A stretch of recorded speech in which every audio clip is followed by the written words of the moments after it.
نحمده ونصلي على رسوله الكريم اما بعد فاعوذ بالله السميع العليم من الشيطان الرجيم بسم الله الرحمن الرحيم ولقد يسرنا القرآن للذكر فهل من مدكر قال النبي صلى الله عليه وسلم خيركم من تعلم القرآن وعلمه او كما قال عليه الصلاة والسلام۔ معزز حاضرین و ناظرین، آؤ قرآن سیکھنے میں میں آپ کا معلم قاری محمد عباس حاضر خدمت ہوں۔ جو ساتھی جو دوست ہمارے چینل کو سبسکرائب کر رہے ہیں، اللہ ان کو جزائے خیر عطا فرمائے، اور جو ابھی ہمارے چینل پہ نئے ہیں وہ ایک تو سبسکرائب بھی کر لیں اور بیل آئیکن کو بھی دبا لیں کہ آپ کو جو پرانی ویڈیو ہے، جو پرانے اسباق ہیں، جو پہلے کی اسباق ہو چکے ہیں وہ بھی آپ تک پہنچ جائیں، اور نئے آنے والے اسباق جو ہیں وہ بھی آپ تک بآسانی پہنچ سکیں۔ تو آج جو ہم اسباق پڑھ رہے ہیں ان میں جو قاعدے ہیں وہ غنہ کے بیان کریں گے۔ غنہ کسے کہتے ہیں؟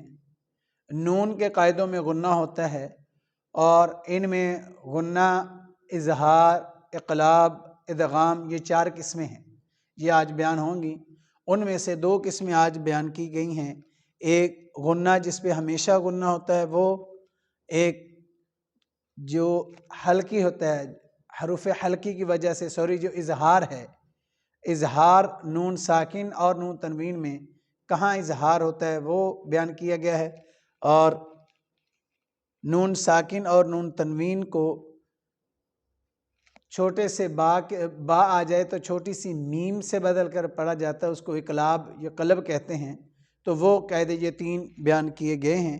تو انشاءاللہ العظیم اللہ سے امید کرتا ہوں کہ اللہ رب العزت ہمیں ان کو سمجھنے کی توفیق عطا فرمائے۔ تو آئے چلتے ہیں کہ آج کی سبق کی طرف۔ نون ساکن اور نون مشدد کے قاعدے، یہ ایک اور بات سمجھ لیں ادھر کہ نون ساکن اور جو نون تنوین ہے یہ دونوں کا جو ساؤنڈ ہے وہ ایک ہی ہے، تو وہ بھی ادھر نون ساکن میں ہی بیان ہے۔ تو لکھا تو میں نے نہیں ہے اس لیے کہ یہ آپ کو میں بول کے ہی سمجھا دوں گا، لیکن مشدد اس لیے لکھا ہے کہ نون پر جب شد آ جائے یا میم کے اوپر شد آ جائے تو وہ میم کے قاعدوں میں بھی پڑھیں گے، وہاں ہمیشہ غنہ ہوگا۔ نون مشدد پہ ہمیشہ غنہ ہوگا۔ اس کی مثال ہے قاعدہ نمبر 1 میں کہ نون مشدد پر ہمیشہ غنہ ہوگا، جیسے ان، کأن، اور غنہ جو ہے وہ 1 الف کی مقدار ہوتا ہے، اس سے زیادہ اس کو لمبا بھی نہیں کرنا۔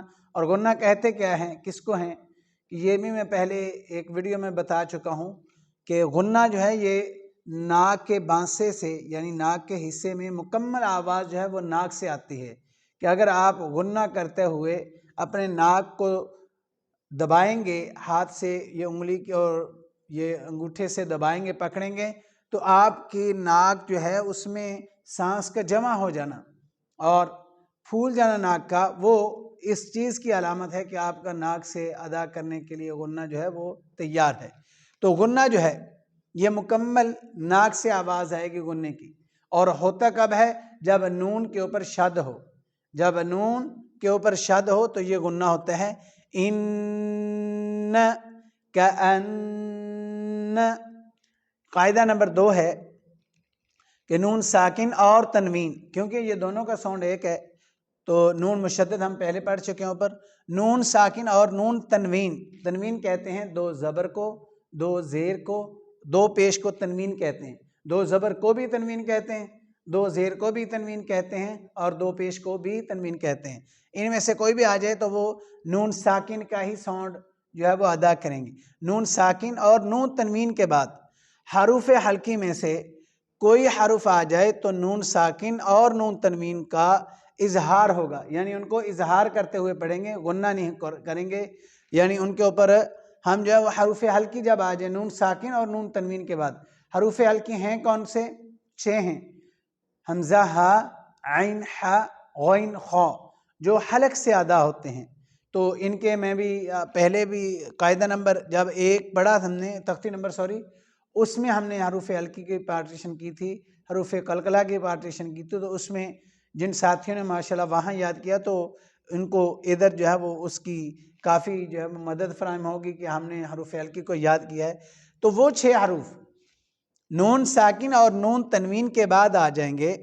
تو ان 6 حرفوں کو جو ہے وہ آنے سے نون ساکن اور نون تنوین کو بغیر غنہ کے اظہار کرتے ہوئے پڑھیں گے. جیسے انعمت سواء علیہم، سواء علیہم، انعمت.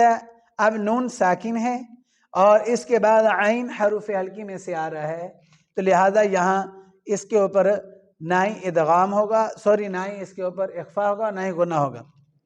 ایسے ہی سواء علیہم، حمزہ جو ہے وہ تنوین کا ہے، یہاں نون ساکن کی مثال تھی، یہاں نون تنوین کی مثال ہے کہ حمزہ کے اوپر 2 پیشیں ہیں، تنوین ہے، تنوین کے بعد حروف ہلکی میں سے عین آ رہا ہے، تو لہٰذا یہاں ہم ادغام بغیر غنہ کے اظہار کرتے ہوئے پڑھیں گے سواء علیہم. تو غنہ جو ہے وہ ہم اوپر بتا چکے ہیں کہ وہاں غنہ ہوگا. اس کے بعد اس کی ایک نون ساکن نون تنوین میں اظہار، وہ ہم پڑھے ہیں ابھی ہم نے وہ پڑھا. اس کے بعد ہم ادغام پڑھیں گے کہ جس میں غنہ کے ساتھ ادغام ہوتا ہے، اور ایک ہے اخفا.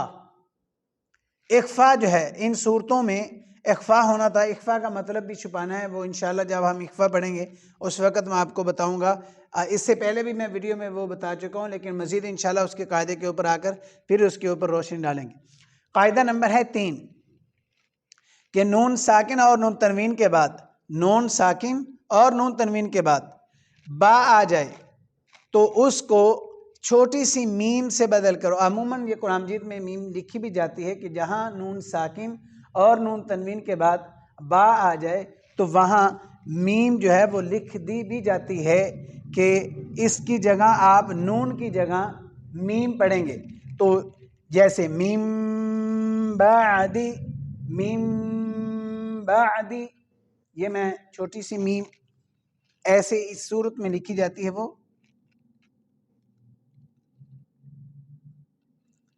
ایسے. یہ نون ساکن کے بعد آپ کو اس طرح لکھی ہوئی ملے گی. قرآن مجید میں اشارہ انہوں نے دیا ہوتا ہے کہ نون ساکن اور نون تنوین کے بعد با آ جائے تو اس کو چھوٹی سی میم سے بدل کر ادا کریں گے، اور اس بدلنے کو اقلاب اور قلب بھی کہتے ہیں. یہ قاعدے ہیں. تو اس کو پڑھیں گے میم بعدی. اب اس کے ہجے جو ہیں، ہجے ہم نے کرنے ہیں کہ میم نون میم میم زیر میم، اس میں نون نہیں پڑھیں گے، میم کو میم کے ساتھ ادغام کر دیں گے. میم بعدی، اس کو اقلاب یا قلب کہتے ہیں. ہجے اس کے ایسے ہوں گے. اکثر بچے جو اس میں تذبذب کا شکار رہتے ہیں. تو آئیے پھر دہرا دیتا ہوں. قاعدہ نمبر 1 ہے نون مشدد پہ ہمیشہ غنہ ہوگا، جیسے ان، کأن. ایسے ہی قاعدہ نمبر 2 میں نون ساکن اور نون تنوین کے بعد حروف ہلکی میں سے کوئی حرف آ جائے تو نون ساکن اور نون تنوین کا اظہار ہوگا، یعنی اظہار کرتے ہوئے پڑھیں گے. اس میں نہ اخفا کریں گے، نہ اس پہ اقلاب ہوگا، نہ اس پہ غنہ ہوگا. اس کو اس کے مخرج سے ادا کر دیں گے. جیسے انعمت سواء علیہم، ایسے ان کو ادا کریں گے. اور قاعدہ نمبر 3 میں ہے نون ساکن نون تنوین کے بعد با آئے تو وہاں چھوٹی سی میم سے بدل کر غنہ کرتے ہوئے پڑھیں گے میم بعدی. اس بدلنے کو اقلاب اور قلب کہتے ہیں. اللہ رب العزت سے دعا کرتا ہوں کہ اللہ رب العزت ہمیں ان قاعدوں کو با تجوید جو بالترتیب کے ساتھ پڑھنے کی توفیق عطا فرمائے، اور ہمیں جو ہے وہ ناظرہ بہترین ہونے کی جو ہے وہ اللہ رب العزت ہمارے لیے ان چیزوں کو معاون بنائے. وآخر دعوانا ان الحمد للہ رب العالمین.